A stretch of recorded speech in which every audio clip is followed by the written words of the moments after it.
Hey, welcome to the Black Knight Nation podcast. Your host, Sal and Brendan here. The Black Knight Nation podcast is brought to you by Higher Echelon. Higher Echelon is a company run by Joe Ross, who's a former Army fullback, former Army assistant coach, former Army officer, and he's been a guest on the Black Knight Nation podcast. I'm going to get a couple plugs out of the way here before we get started and go over the Army spring football game, Army spring football in general, and we're going to talk some men's and women's lacrosse and also some baseball, some Black Knight baseball. First, check out our website. We have a lot of good stuff up on. We have a story on Dakota Wagner, who had a big spring game with 2 touchdowns. I just wrote that.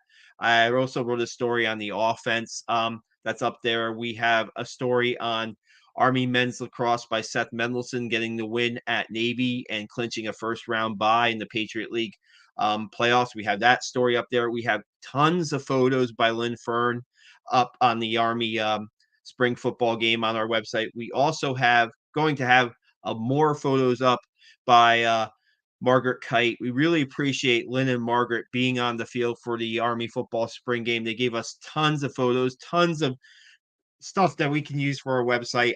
Check out our YouTube channel. Please give us a subscribe. Please give us a like on this video. So on our YouTube channel, Brendan, we have press conferences from Jeff Monken, Jimmy Charlo, Josiah Banks, Miles Stewart. We have interviews with Dakota Wagner. We have an interview with Taylor Salisbury, who had 2 touchdowns in the spring game. We have a lot of interviews up from the spring game. Please check it out. We have a podcast earlier in the week with Michelle Tumullo, Army women's lacrosse coach. Army women had a big win over Navy yesterday. We'll talk about that. Brendan was in the house for that one. But first, let's welcome Brendan and Jersey back to the podcast. I got the plugs out of the way, Brendan. Yeah. Oh man, good to be on with you. What an incredible weekend for Army sports. The past 48 hours, it's pretty unbelievable.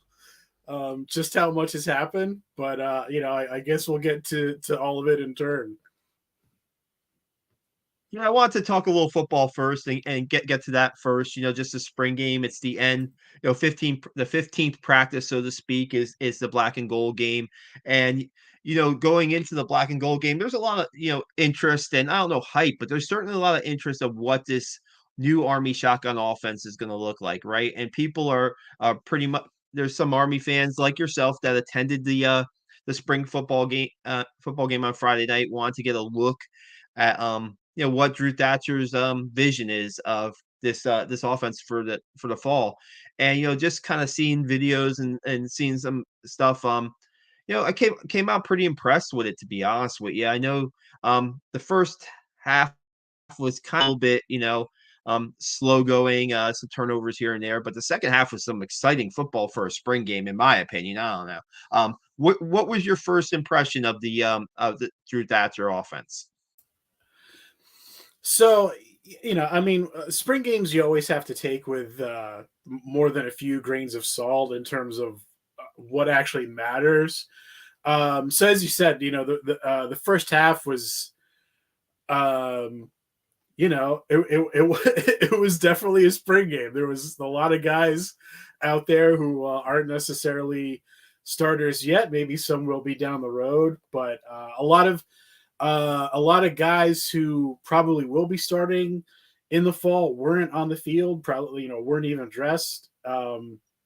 There's some guys who were big contributors last season who, from what I've heard, either because of injury or other reasons, still haven't even really practiced this season. But in terms of the spring game, all I really wanted to see was offense that resembled the Nebraska Kearney highlights and some of the Drew Thatcher coaching clinics that I looked up on YouTube over the winter once it was announced that he was hired. And in the second half, I left, full disclosure, I left after the third quarter so I could get to the grocery store before closing time.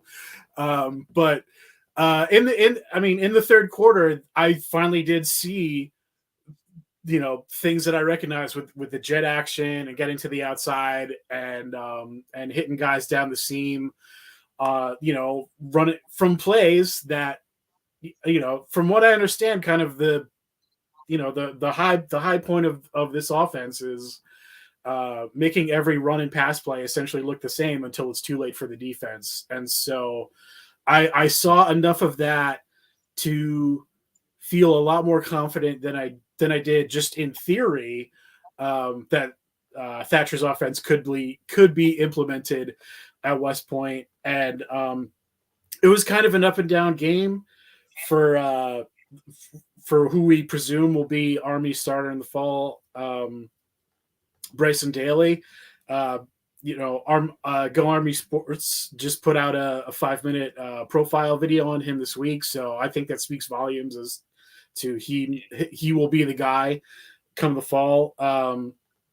He had a red jersey, and anytime someone got near him, they called him down. But we already know from last season that he can get outside and run down the field with the best of them. So not too concerned there. Yeah, it's never fun when you're, having exchange issues and stuff like that. But, like I said at the top, who knows how many of these guys are actually going to be starting with him come the fall. So, in the end, I saw enough to feel good about the direction of the program. It's still super weird to see them running from shotgun, regardless of whether it's, 1st and 10 or 4th and short. But I guess that's something we're all going to have to get used to. Yeah, no doubt. A couple notes here, health wise, right? I counted 35 guys that they had listed that probably didn't suit up for this game. And you have guys from, Jacoby Buchanan, you have Markel Johnson, you have, of course, Tyrell Robinson, who's still, coming back from an ACL injury. You had, I think Spencer Jones was one of those guys. Calvin Crumby was one of those guys, linebackers, inside linebackers who have seen playing time for Army. So, I mean, there were a bunch of guys. So they only had 4 of their 13 running backs healthy for this game, like suited up playing, in the game. And Dakota Wagner was one of those 4. I'll get to that in a little bit. And also with Alex Meredith, Coach Monken said he actually strained his shoulder a little bit within the last week or so, and he didn't pass too much. He was pretty much a second string guy, or for Army this spring. Coach Monken, I put a post up today about Alex Meredith and Coach Monken's comments on, hey, I think he could be in the depth chart for us. I think he could be a player for us, and that got a lot of response on Twitter. A lot of fans from his days at Hannah High School in South Carolina. Alex Meredith was a really talented quarterback coming out of high school. He went to the prep school. He was the top quarterback at the prep school. When he came to West Point, he wanted to focus on academics and his military responsibilities. He didn't go out for football the first 2 years.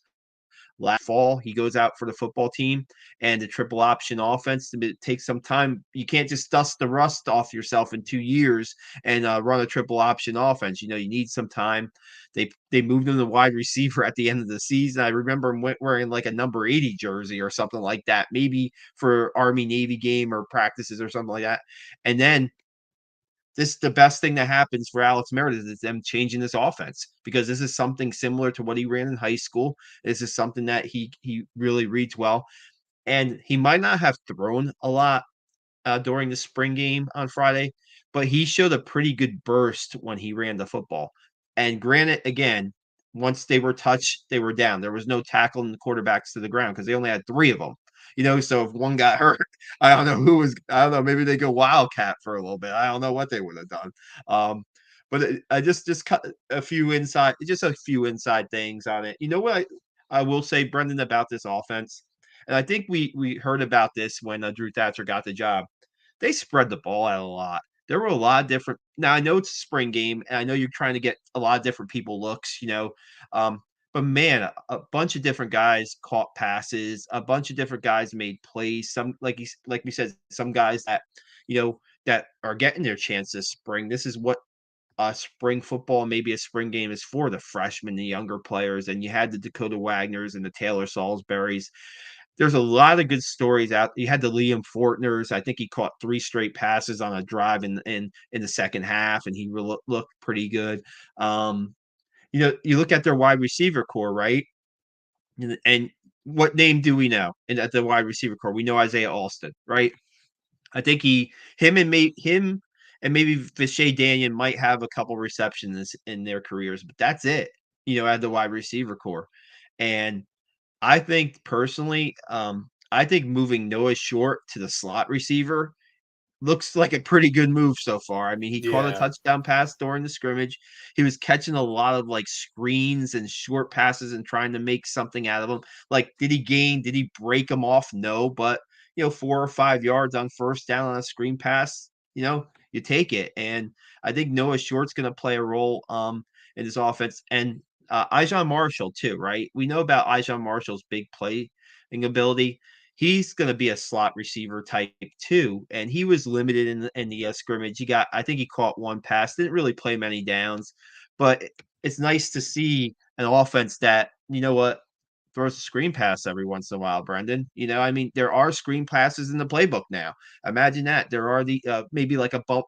I don't know if you call them bubble screens or types, but there are those type of plays in the offense, and I think one might have went for like no gain or a loss, but I think it's something positive. I don't know what you think. Yeah, I mean, I'm all for I'm all for having a robust playbook. To kind of to double click on your point about Alex Meredith and quarterback depth. Certainly, the change in offense benefits him, and I mean, we can certainly use all the depth that we can at this point, given that the quarterback room has pretty much changed overnight. I mean, we've gone from essentially having 3 or 4, starters. I mean, well, really, I mean, it is 4. I mean, if you count Jabari Laws, it's really 4 guys who have started games and kind of could have taken the reins at any point the past 2 or 3 seasons. So to go from that and now all those guys are gone. I mean, even though Meredith is a senior, I believe, and doesn't look like he's going to be the kind of the name starter. Would not shock me to see him provide a valuable role this season, whether it's coming in because of injury or just needing to give somebody a spot in an important spot.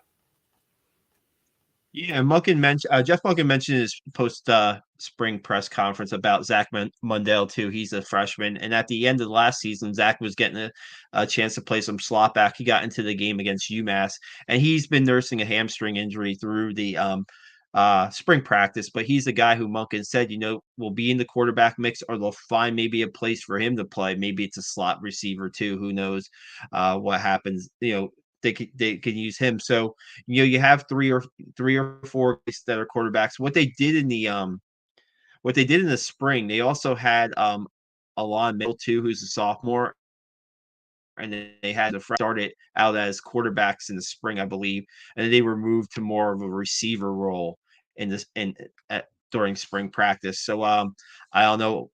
There are guys there that can play quarterback. You're going to need guys that can be scout quarterbacks, right? And I think that, I kind of was trying to make a point of this from this spring game, just is that, now when you're running this offense, right? You're running this shotgun offense. I think it also helps the defense to play against that offense in practice more than it does them to go, you know, ones and ones against the triple option versus Army's base defense. Now you're going shotgun, um, just a multiple offense, so to speak, spread type RPO stuff every once in a while. In practice, you're getting some live reps on that too. I think that'll help a defense that, yeah, they have a lot of guys back. Yeah, they have a lot of talent back. Yeah, we saw like Austin Hill making plays early in that game with a fumble recovery, and he had a sack. And you have the Leo Owens and the Jimmy Charles back too. Guys have played a lot of games for Army. But I think those reps always help. I don't know. What's your take on that? I think that's a great point. I mean, if obviously, practice is important. Practicing in a certain way is important, but if you're 1 versus 1 in scrimmage, actually kind of provides more of a scout team look for the defense, I think that's great. Especially, I mean, just look at two of the teams they play this season. You know, Frank Harris at UTSA and I believe Grayson McCall's still at Coastal. I think he ended Yes. up going Yeah. back there.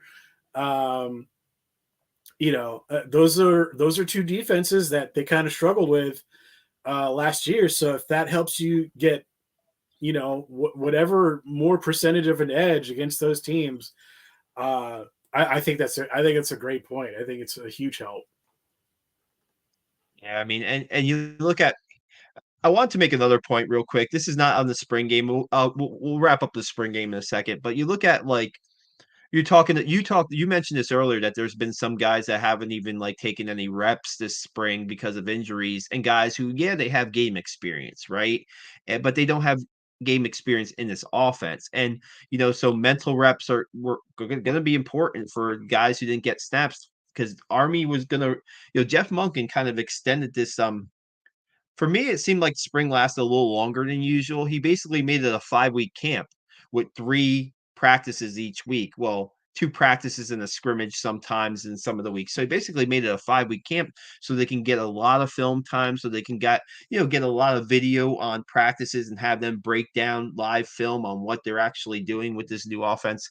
And like we said at first, it didn't look, it was a little bit at the beginning on Friday, but it picked up in the second half, no doubt, like we said, and it makes I don't know, to me it gives a lot of trying to management's the wrong word, but there's still going to be a buzz when it comes to the first game against Louisiana Monroe on September 2nd. About somebody texted me, do you think this offense can work?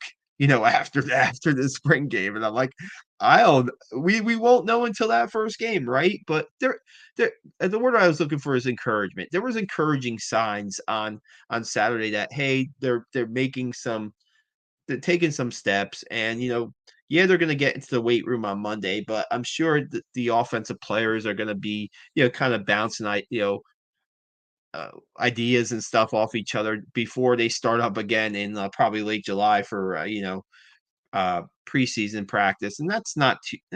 It's a little ways away, but I think that there were a lot of encouraging signs there. I want to.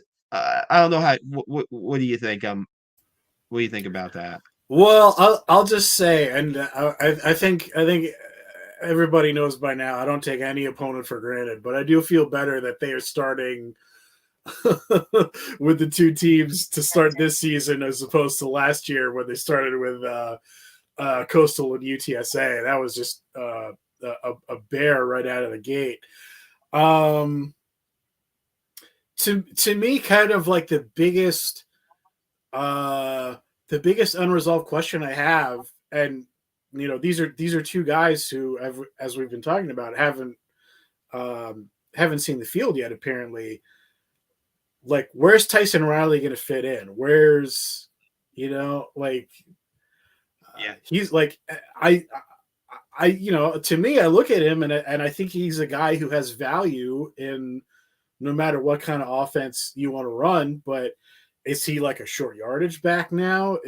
Are you going to move him to kind of like a tight end H back kind of role? So that's kind of my biggest question is like what happens to the fullbacks from last year who are still on the roster who I think still can contribute. But yeah, Yeah, they moved a couple guys that played fullback last year. AJ Williams, who had had a couple carries in the game. And then Bo Kite had moved to tight end late season, and he stayed with the tight end. So more of like that H back type guy, right? And Tyson Riley, I think the guy is athletic enough to maybe be a single back out of that, out of that offense. Maybe Jacoby Buchanan becomes the short yardage specialist, so to speak, and you can line them up on in that shotgun and hand them. Maybe they do. Are 100% of the plays going to be run out of shotgun this year, Brendan? That's what we're kind of told, but a fourth and like inches, you're gonna run out of a shotgun. Who knows? They definitely gonna have plays and that they're practicing to go under center every once in a while, I imagine. So, yeah, right now at running back, it's Miles Stewart, pretty much number one. He's had a really good spring, and Miles was in the slot back rotation last year. Um, that dude has speed. That dude has speed. If he can get into the open field, he's got some wheels. He showed it on a 36-yard run in the spring game. And Hayden Reed was a fullback last year, right? But Yeah. Hayden Reed in the spring, he was running that with the first team offense, with the top offenses. And Monken said right now it would probably be Stewart or Hayden. Hayden Reed got a little banged up. I think in the last scrimmage before the spring game, and so he didn't play in the spring game. We didn't mention Hayden. He's going to be a big guy in this offense, and they love what he did in the spring with this new offense. So there's a fullback, last year's fullback, that's going to be that single back. So Yeah, I mean, we saw a few of those guys, especially towards the end of the season last year, like guys who were fullbacks in last year's offense who kind of seemed like optimal dive backs in the new offense, as well as Markel Johnson. I mean, Markel Johnson is kind of yeah. like the like prototypical guy you'd want to see. Yeah, that's that running back room. You got to Army fans got to remember there are no more B backs or fullbacks in this offense, right? I've seen like no, they're gone. They're no more fullbacks, or you're not. They're out of the offense. So these guys are either going to be in that running backs room, or they're going to be in that tight ends room, or uh, you'll find a spot on the field for guys like Tyson Riley and Jacoby Buchanan. I wanted to touch on one more thing. For the offense. I mean, we talked about them spreading the ball out in the spring game a little bit. One person that caught, I think he caught like 4 or 5 passes at least. I could be wrong. Is Tyler Brennan. Tyler Brennan is I believe he's a rising senior on the team. He was recruited to as a slot back type guy. Um, I think he's been a little banged up in his career, but this offense seems to fit him pretty well, and he might be another guy to watch to get into the receivers mix. You're going to have like the Noah Shorts, you're going to have Isaiah Austin, of course, that people are going to know. But I think that Tyler Brennan could be a good. I don't want to say if there's to me, I was going to call him a possession type receiver guy in this offense, but you know, if they throw the ball 15 to 20 times a game, I still think that might be a lot. That could be a lot in this offense. We'll see how it happens. But I think that Tyler Brennan's definitely another guy to watch on offense. Yeah. So um I forget where I saw it. I think it was in the piece from I think it was in the piece that the Athletic ran this past week. There was a quote from Monken where he said, "We're still going to run it 50 times a game." My my prediction is we'll see less kind of like up and down with the passing numbers. Like last year, there were games where they threw it like 25 times, and then there were games where they threw it, 0 to 5 times. I think this year it'll be a little more that you won't have so many peaks and valleys. I think it'll be more of a consistent like 10 to 15 times a game. Um, but you know what? I feel bad for a guy like Cole Catterbone. I think he would have done really well um, in this offense, and it just came a year too late for him. Yeah, and with the Cole turn himself into one of the better blocking wide receivers that we've seen in the Army in a long time. So I mean, he was definitely a team player without a doubt. Just want to touch a little bit up on the defense. Mentioned Austin Hill earlier in the podcast. Josiah Banks had a pick in the first half, and also Donovan Platt, cornerback Donovan Platt, had a pick in the first first half. Leo Lone did not play too much in this game. I mean, played as the guys that have been taking the reps. On the defensive line, I think a guy to watch is Kyle Lewis. I believe he's going to be a junior next year. He's a guy that Monken seems he can play defensive end or nose tackle for them, and he's had a really good camp. Saw him in the backfield a little bit during that game. And you just had so many different guys in and out of the inside linebacker spot. I thought Brett Jarena played pretty well in the scrimmage, and also Caleb Fortner, also on the inside, had a nice play where he definitely saw a outside run coming, and dropped it for a loss. It was a good read play by him. Special teams there. The kickers did. I think they tried 2 field goals. I think they made them both. I think Charlie Barnett made one. I think Trey Granati made another. Um, I think Cole Talley was kicking extra points and kickoffs, and I'm trying to remember if Quinn Moretsky. I think did he Yeah, get Quinn any Quinn in? got in there. Yeah, Yeah. I Okay. think he at least had an extra point and Yeah. Get probably the at rep least a in. kickoff as well. Yeah. As far as the punts, they had a punt block in the game, and that Yeah, probably that didn't make Jeff Munkin too happy. So. no. Yeah, I think it was Taylor Salisbury with the block and the recovery in the end zone um, on Billy Bulkey.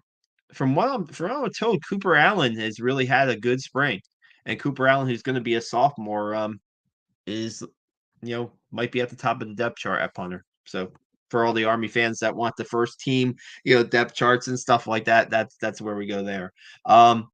I think that's about it for football. Did you have anything else to add? No, I mean you mentioned punting towards the end there. We were spoiled for a little while with the two Zacks, and it hasn't been quite as consistent since then. So I don't know. Um, I would love to see a little more consistency because oh man, I think the Troy game last year especially there was just there was some real short yardage punts that could have swung the game because of field position. So extra points, you always hope you can find consistency there. But in terms of field goals, that to me, like I never count on those. That's a bonus. Like if you have a weapon there, great.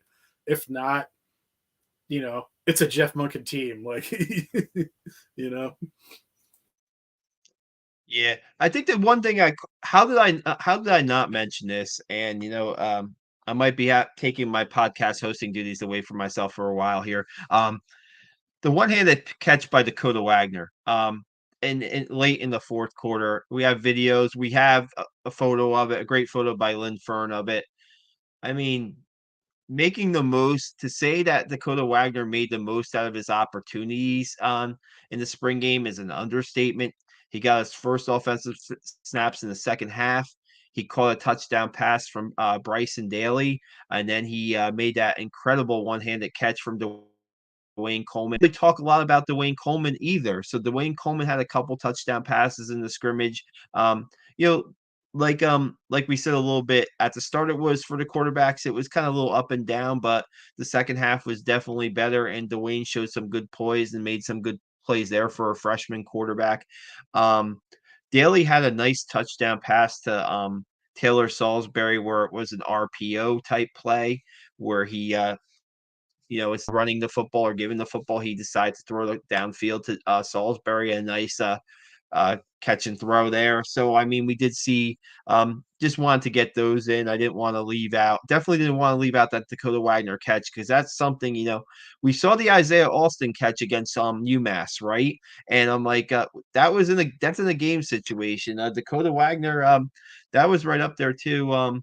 People, I was talking to somebody the other day, not just sports fan, right? And so many times I kind of was showing them the coworker, I was showing him the catch by Dakota Wagner, and other people would be like, "Oh, that's an OBJ type." He invented the one-handed catch. Odell Beckham invented the one-handed catch, and my coworker said, "I thought Jason Avant had a catch like that. Way before OBJ." So I mean, Jason Avant, former Eagle. So yeah, I mean, it's just pretty. It was amazing catching. It was kind of the game winner. It tied the game up in the extra point, put the black team ahead. But really, and Dakota Wagner had 2 10-yard plus runs on that drive too. So we don't have any callers tonight, but honestly, that's a good point. If you guys have any questions for us or comments, please send them our way. I'm not sure if I'll be able to post them, but I'll definitely read them. Um, if you guys have anything on Army, we have a huge Army fan here, Harrison. That's here. We appreciate Harrison checking in with us. If you have any questions or comments, Harrison, we'll put them on. We're gonna move a little bit toward men's and women's lacrosse right now, but We'll we'll get just back to Army. yeah Go ahead. one more thing I want to add, because you mentioned Coleman. You and I would be surprised if he's like top 3 on the depth chart this year, but I mean, he had the nice throw to Alston in the first quarter, and then in the third quarter, the touchdown pass he had, that to me, that was one of those moments that looked like a Nebraska Kearney highlight from the past 3 years, and I think that speaks to the level of success that they're having in implementing the offense to this point, to where a guy who's maybe like 4th or 5th on the depth chart can do what they're envisioning the offense to do. We got a lot of reps this spring. Basically when it's basically Bryson Daly, him and Alex Meredith getting a lot of the reps. Man, my podcast brain. It's been a rough weekend. His throw to Isaiah Austin, his touchdown pass to Isaiah Austin early in the game, perfect. In stride, perfect down the field for a touchdown. Coverage, I believe that Austin had Cam Jones in coverage, so he had a pretty experienced corner, playing him on that play. That was beautiful. That was a beautiful touchdown pass by Dwayne Coleman. He's a freshman from San Antonio, and definitely we'll see what the preseason happens early in the preseason. It's a guy that to follow, no doubt. Harrison said he was at the game on Friday night, and it was so much fun. They had about, what was your take on how many fans were there, Brendan? I had 2,000 in my head, but I think I'm a little high on that. I don't know if it felt like it was a little more than last year, because I was there last year too. Okay. And it seemed just kind of, it seemed like they were promoting it a little more than usual on social media. I think they wanted to make it more of a thing. I don't know if that's sort of like a general marketing direction, or maybe like an emphasis post COVID, or a little of both. I don't know, but it was, I mean, yeah, a lot of parents in the crowd. You get, somebody's name would get called by the stadium announcer, then you'd hear a cheer from a particular section. It's like, all right, that's somebody's mom and dad. And you know what, that spring game turns into it's big for recruiting too. I mean, there were over 70 recruits at that game on Friday night, from what I was told. And there was a picture by Larry Pickett Jr., a defensive back 2023 commit of the 2023 kind of class, and it seemed like there were at least 30 of the 2023 commits at the game at least. Got to Larry was there watching the game, and there's guys that are there that are kind of Ryan Cole Somers, which is right pretty close and nearby. I think Somers is Westchester.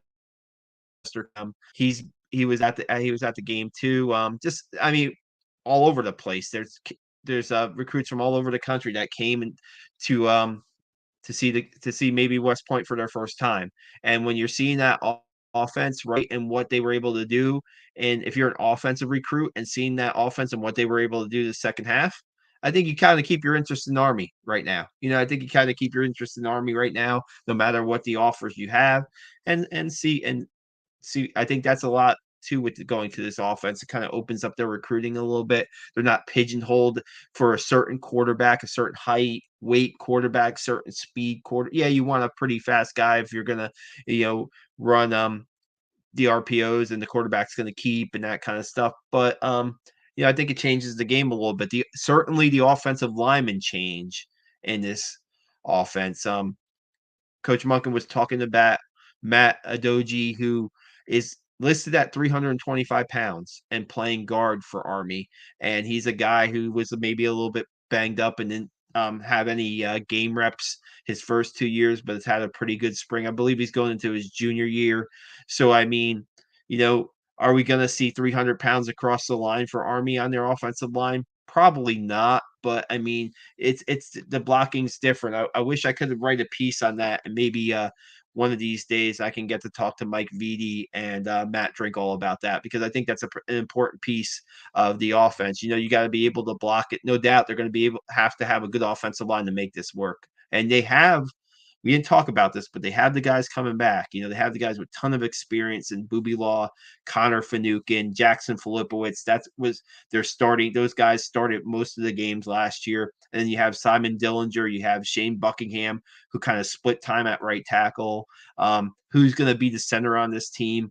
We'll find out. There's a couple names. Sam Barzak's in the mix there, from what I heard.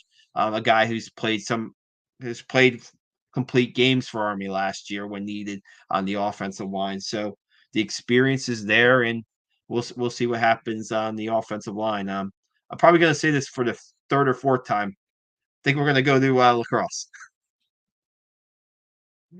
Big weekend for lacrosse, right? It was Army Navy lacrosse weekend for both the men's and the women's team, and the the men won 11-6. They seemed like they were in control for most of the game. I think they were up at 9-2 at halftime, I believe. Yeah. And the women were you were at the women's game, so maybe we'll start with that first. Like I said, we had Michelle Tumolo out earlier in the week. Tumolo, I apologize.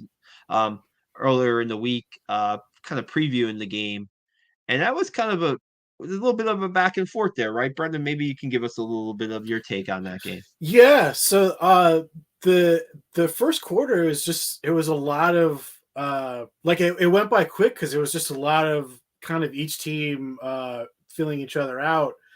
And then it really wasn't until the last few minutes of the first quarter that the scoring got going. And so Army had a 3-1 lead after one, and then Navy just took control in the second. And I think it was they were like 5-1 in the second quarter. So Navy was up 6-4 at halftime. And I really wasn't sure what was going to happen after that because, you know, I mean, Army's still like a relatively young program. And, you know, they've played a few like really quality teams, you know, but I mean, Loyola beat them down pretty bad. And they had kind of a heartbreaker with Yale. So I don't know. I guess I was kind of surprised to see them take control the way they did in the third. And it wasn't quite over after 3. They still had work to do in the fourth quarter. But man, that second half was a second half for the ages for the program. And I mean, I've been to at least a handful of sporting events this year, just kind of different things. And I mean, that's kind of tough to beat. I was so happy at the end, and because you just know what it means for them. And so the way the rest of the Patriot League has shaken out, unfortunately, because they lost to Loyola, they're not gonna be able to get the number 1 seed in the tournament. Although if Navy beats Loyola and Army beats Lafayette, Army will probably beat Lafayette. Navy probably won't beat Loyola, but if they do, Army could get, you know, a share of the Patriot League regular season title. Which, hey, I mean, you know, it's all gravy at this point. And because there's a lot more teams in women's lacrosse than men's lacrosse, and so the tournament, like the NCAA tournament field, is a lot bigger. So Army's like pretty much in at this point, which is incredible. Like, you know, 9 years ago they were a club team, and now they're a team where it's like, hey, you don't even have to really win your conference, but like we'll still take you in the tournament. Like that's an incredible job of building the program. And super exciting to see where things go from here, not just for this season but going forward, you know, because two of their top attackers are freshmen. So just an unbelievable job this season. and still work to be done, but couldn't be happier for them. Ellison Riley had 9 goals in that game, right? 9 of their 15, and Yeah, it was she's a a record she's a breaker. freshman. Yeah. I thought somebody told me she only had 6 goals going into the game or something to that effect. I think Seth told me she only had 6 goals going into that game. So I think she had a 10-point game. Um, Man, what a game for them. Now here's the thing, right? That's a second straight. I had my reporting problems there earlier in the week. That's their second straight star victory over Navy. Yes. Um, Yes. yeah, so I in my reporting I forgot that they played. How could I forget that they played Navy last year in the Patriot League tournament semifinals and Navy won? So now that's the next hurdle for Army because they're probably going to be the 2 seed. Navy's probably going to be most likely going to be the 3 seed. Yes, Navy will have to play a first round game, and then they're going to play Navy again at Mikey Stadium, like likely, right? I mean, that's probably the way it's going to shake out.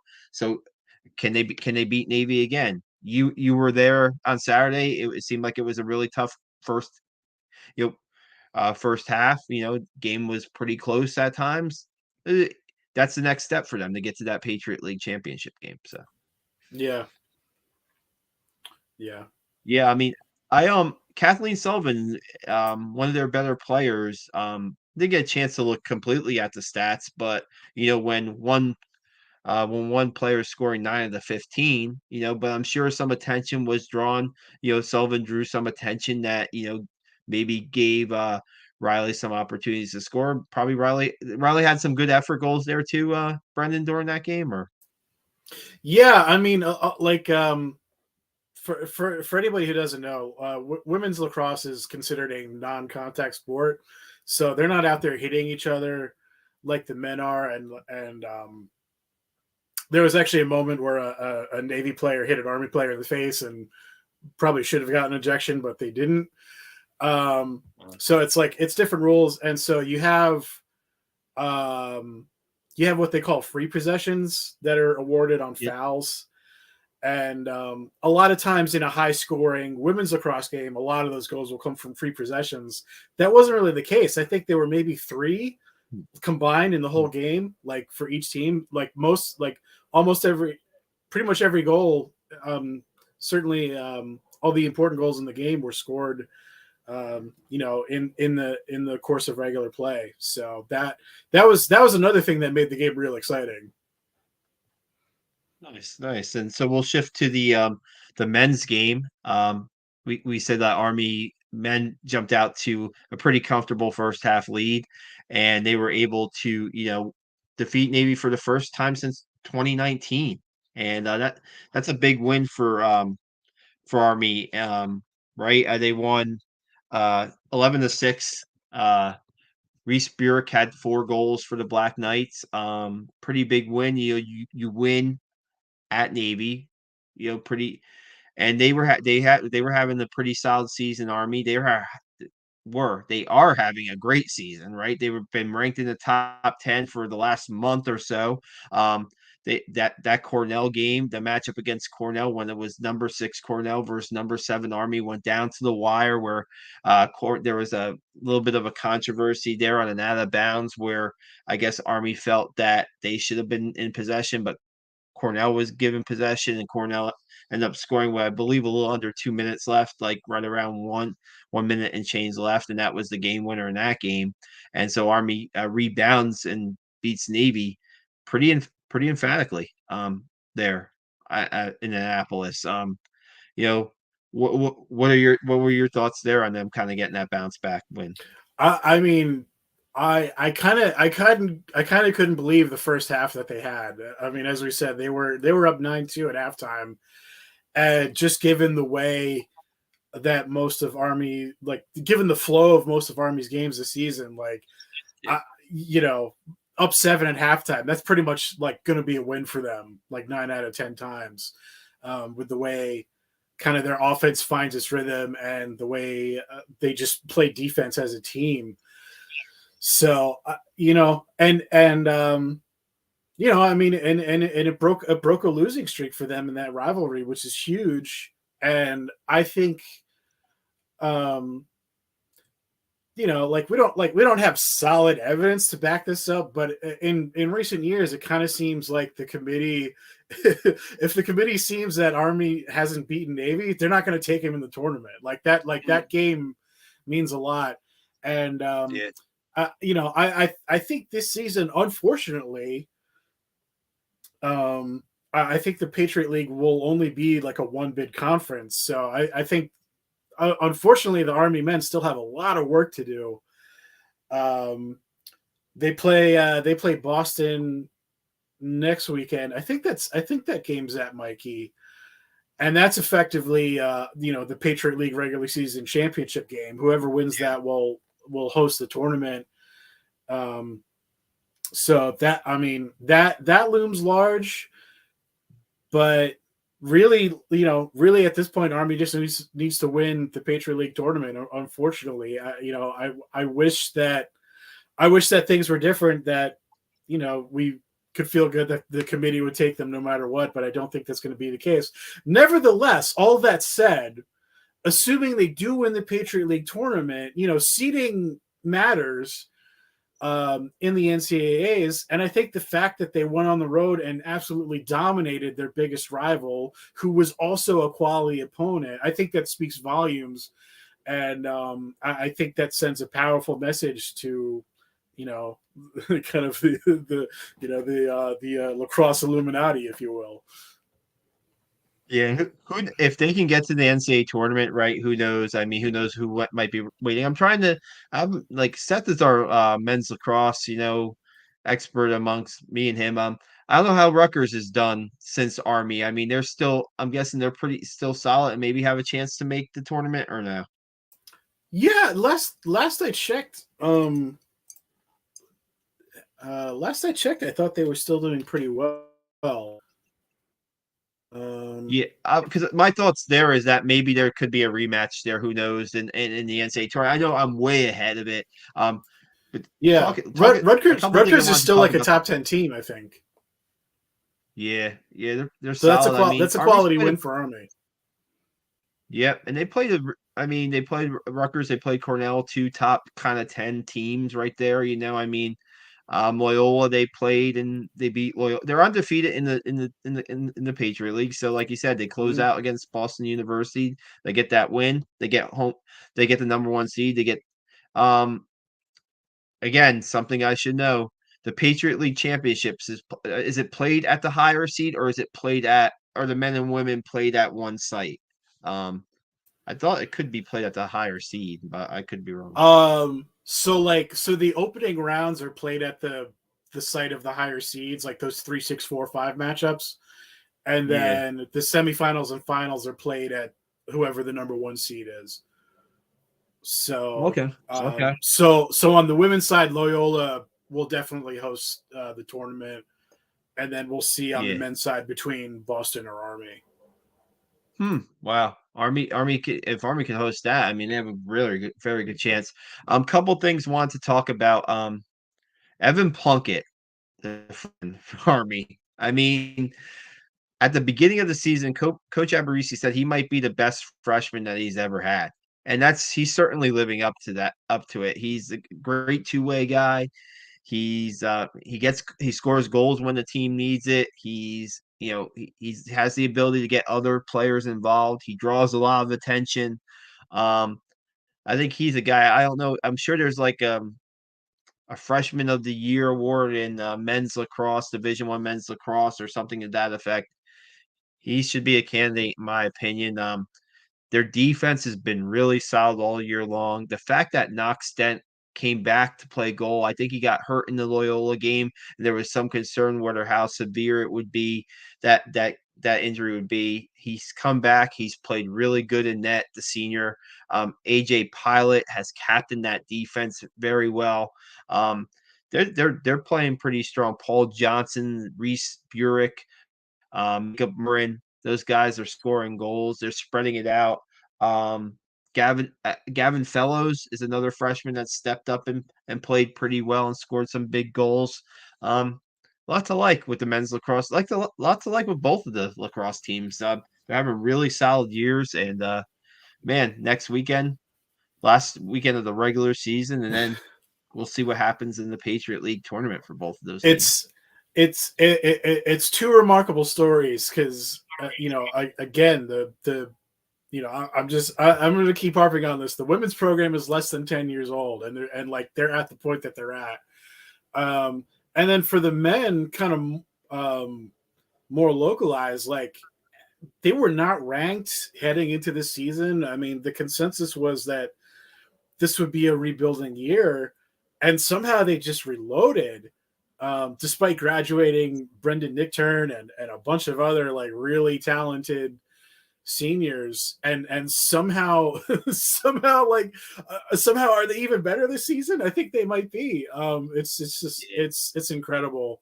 Um, It says it says a lot about the coaching staff, right? And just um just the mindset of the coaching staff and the returning players too. And I wanted to talk about one real quick.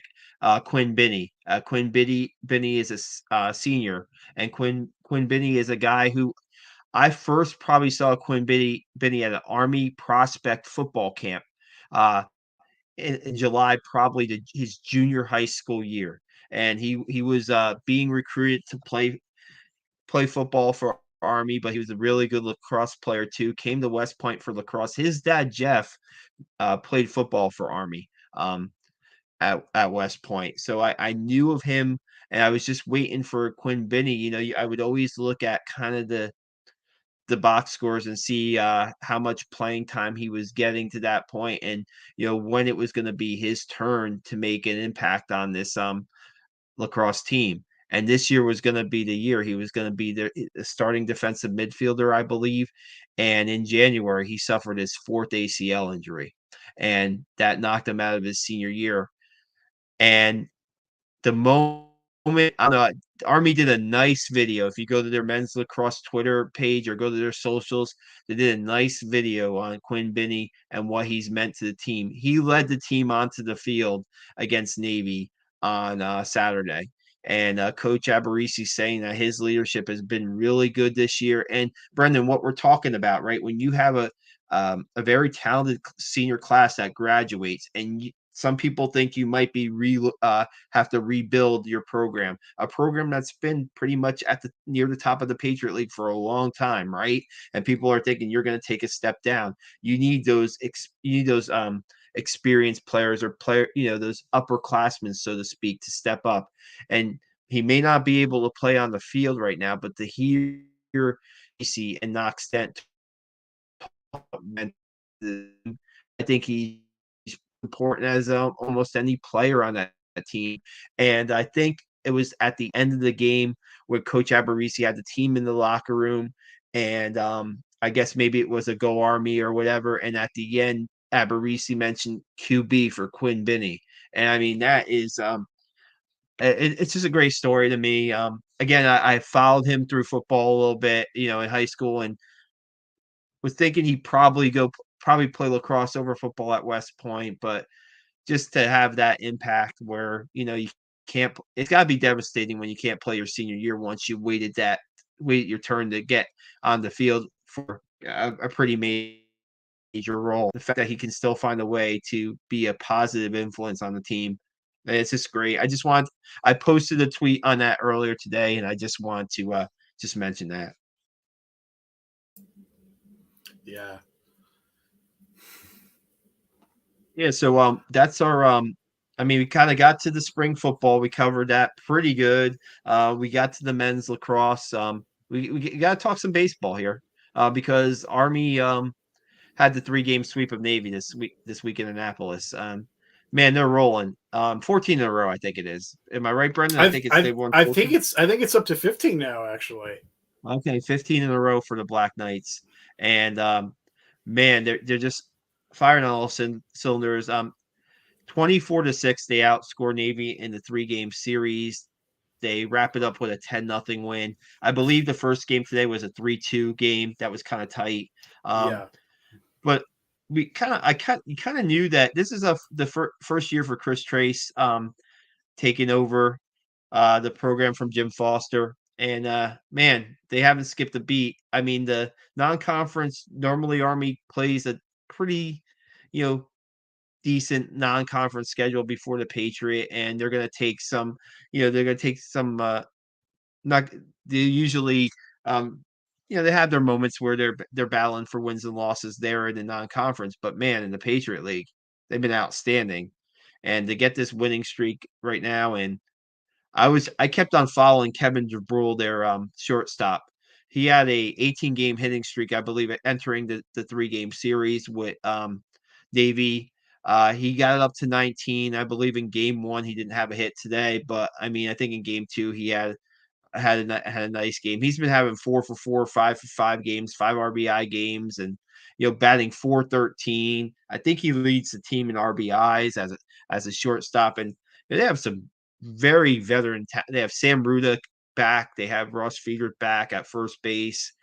Um, I don't know. I think you beat your rival, you sweep your rival, right? And I think they might have 2 league losses, and the next team there's only a 6 Yeah, team Patriot League, right? And yeah. the next team loss rise is 9.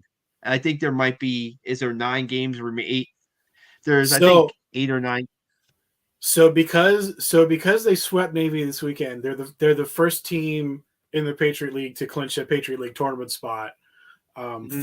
Four of the 6 teams go for that, and they have all but wrapped up the Patriot League regular season title, because the only team in theory that can catch them is Lafayette, and Lafayette would have to win out in Patriot League play, and Army would have to lose out in Patriot League play. And by the way, the Army and Lafayette play 5 times, play all 5 times before the end of the regular season. So, yeah, I think Army will win another Patriot League regular season title. I think they'll win another Patriot League tournament title. They are very much to Patriot League baseball what Colgate has been to Patriot League basketball the past 3-4 years. They are just like clearly a cut above the rest. And I was looking, I was just kind of like meandering through the record book today. The program record for wins, for total wins in a season, is 41. I think 2009 that was set. I don't think they're going to get there, but right now it's on the table. Mathematically, it's on the table. So, Mm. um, and yeah, I think Harrison asked before, do you think Columbia will beat Army on Tuesday? I think Army will Oh, for win by baseball. yeah, I think Army will win by 1 run because they're at home. But Columbia is a good team. That's a great late season non-conference matchup for them, kind of heading into the balance of Patriot League play. And you know, I, one of the things that's tough about clinching early is kind of like, what do you do with the rest of your time? Yeah. You kind of hope at the very least they can just keep their rotation in order, and keep their bullpen relatively healthy. But yeah, I They mean, used to, just tremendous. they used to schedule like games like that are not on, they try to add games late just to keep playing. So this back when they were been pretty solid. So 16-2 in the Patriot League, you know, 15 straight wins. And wow. I mean, and I think I man, I thought they lost one of their top pitchers from last year to the transfer portal coming into the season. And I mean, they've gotten pretty steady pitching. Do they have lights out? I mean, I'm not sure if they have like an eight. I'm not sure if you follow them close enough to know that if they have like a bona fide ace on their pitching staff, but their pitching staff has been pretty consistent, pretty really good in the Patriot League games for the most part. I know they got into a crazy 22-10 game against Holy Cross, right? I mean, that was they sometimes they Yeah, get I into saw these. that score. I'm like, what's going on here? But they are capable. They can outslug you and they can outpitch you. And from what I heard, from what I've been told, their defense is actually pretty solid too. And a guy I want to highlight real quick and give him a lot of props for this season is Derek Bird, their catcher, right? He was their starting second baseman last year. and he moved behind the plate this year. He's their leadoff hitter, and he's certainly setting the table for the Black Knights this year. I think he's batting over 300, has shown some power, and just to make that transition, I'm not sure if Derek came in as a catcher and then was moved to the infield because they had somebody, veteran back there. But man, he's done and you look at, like we're saying, we're looking at the pitching staff and what they've done this year. The catcher's a big part of that, and to be the leadoff hitter, to be defensive captain, so to speak, in the catcher and handle the pitching staff. I think Derek Berg has done a great job. I kind of want to write a feature story on him. I'm kind of itching to write a feature story on him or Kevin DeBrule. Man, I guess I got to get up to a game or something on the weekend, and because I like to do those things in person if possible. Um, Seth says he wants to cover some more baseball, so I mean, I was just on their schedule. I hope they have some home games left, at least on the weekend. I don't know if they do now. So I have it right here. Um, yeah, they play Lafayette coming up this weekend actually at home. So maybe get up to there. So like we said, great weekend for Army sports. The spring game was Friday night. Um, men's and women's lacrosse get the W. On Saturday, and then Army completes a 3-game sweep of Navy and baseball on Sunday. Real quick, Brendan, we haven't talked about Army's new basketball coaching hire, have we? I was gonna bring that up. Yeah. I mean, we might as well on this podcast, right? We might as well cover everything. Kevin Kuwick is the new coach for Army. He comes in from Army he was a assistant at Butler last season. He's coached under a bunch of guys, right? Thad Mata, of course, he's coached under Bob McCaleb of Davidson. I'm missing a couple people that he's coached under, but he also brings the military side of it. He served 10 years in the military also, so I think it's a pretty. He's a name that I did hear of early in the interview process. I think they brought in I think they were considering a bunch of coaches. Names are all over the place, that I heard, and all of a sudden, I think I heard another name before the Kevin Kuwick hire, and I listened to. We had Seth cover his introductory press conference. Um, I heard him on the This Week in Army Football, and a guy who seems like he's going to bring a lot of energy to the program, and they're going to be like pretty hard nosed team, pretty disciplined team. I don't know if we're going to see like the games in the 80s or 90s. We'll see. We'll see what his brand of basketball is. But any thoughts on his hire? Yeah, I mean, seems like he's coached under a lot of really successful guys, and at the end of the day, you just kind of hope that translates to his ability to be a head coach here. But I will say, we're talking women's lacrosse. Michelle Tumalo, that's a Mike Buddy hire. We're talking baseball. Chris Trace, that's a Mike Buddy hire. Kevin Kuwick, another Mike Buddy hire. So the track record is pretty good so far, and hopefully this is another home run or 3-pointer, whatever metaphor. The one downside of when you're changing coaches is they did lose their top 2 freshmen to the transfer portal. Yeah. So, and Ethan Roberts, I think last week he posted that he's committed to Drake. He's an Illinois kid, I believe, so that's kind of Midwest school, and Colton Benson committed to Texas State, so he's transferring to Texas State. Those are those guys started last year for them, and Ethan Roberts was a Patriot League Rookie of the Year, and I think Colton Benson led them in 3-point shooting last year as far as 3-pointers made. I mean, they have some guys back that there's Jalen Rucker's back, Charlie Peterson's back. They have some guys back. I believe Chris Mann was a senior and he'll be graduating. But I mean, I think they have a group of 8 rising seniors, so to speak. Yeah. So now it's up to Kevin Kuwick to bring in some guys that fit his playing style, and it's kind of tough when you take a job in you know, late March, and then you have your recruiting class. So, like, what's going to be this year's recruiting class for them? Yeah, they probably have some freshmen that are at the prep school, but those guys were recruited by Jimmy Allen, the old coach, and so now it's a matter of meeting those guys and getting out there and recruiting. Army has got seniors in high school who have committed to the Black Knights, see if they can keep those commitments. He kept Nick Thorson on the staff. Nick Thorson was an assistant coach for Army. He also was a coach at the Army Prep School before he got the assistant job at West Point. So I mean, he's a guy who knows the program and the academies pretty well. So we'll see who Kevin adds to his staff, but just hearing him on This Week in Army Football, and Jeff Munkin said he had a mutual friend who knew Kevin Kuick pretty well and spoke very highly of him.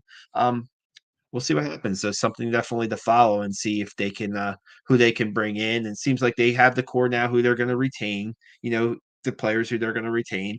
Those guys are going through workouts right now. I think he said getting up like 1,000 shots a day when they can in the gym, and that's what's he's gonna have the court time, the bonding time with the coach and his vision. His goal is to get them to the Patriot League championship game, which they've never done before. Yeah. Yeah, I mean, he certainly knows what's in front of him. Brad Stevens was another guy that he coached under at Butler, but it was just before they went to those back-to-back Final Fours. Which, just as an aside, I think Butler going to back-to-back championship games is more impressive than any like one-off NCAA championship team in basketball. I don't know. Maybe that's a hot take, but the fact that they got all the way back for a second year in a row, and they're not exactly a blue blood program. I'm just throwing that one in there. Yeah, Gordon Hayward was the main player on their team, right? And it got them into the Big East, I think.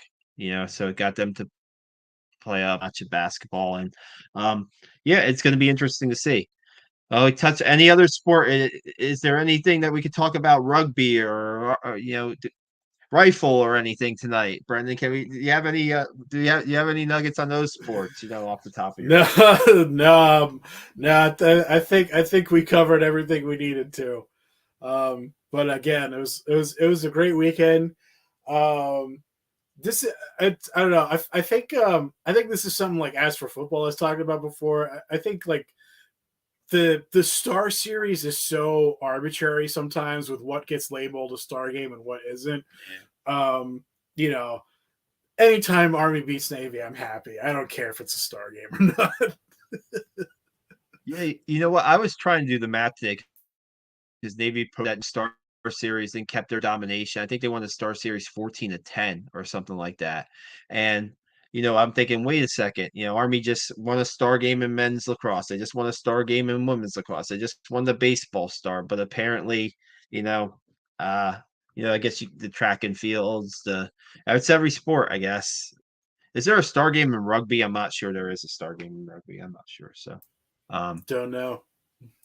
Yeah, but those, like you said, every win over, especially when you're like an Army sports fan, right, or follow the programs really closely, and you can be, like you said, you can be at a game that you were at in women's lacrosse, and to almost say that was, had for you got the same feeling almost as if you were at an Army Navy football game to a point, right? I don't know. I don't know if I'm speaking out of turn here, but that. No. I mean, that's totally. I mean, I was walking out of Mikey Stadium on Saturday, like big smile on my face and tears of joy. So, and I did have to sit for 3 hours in the freezing cold in Philly. Today podcast. Okay.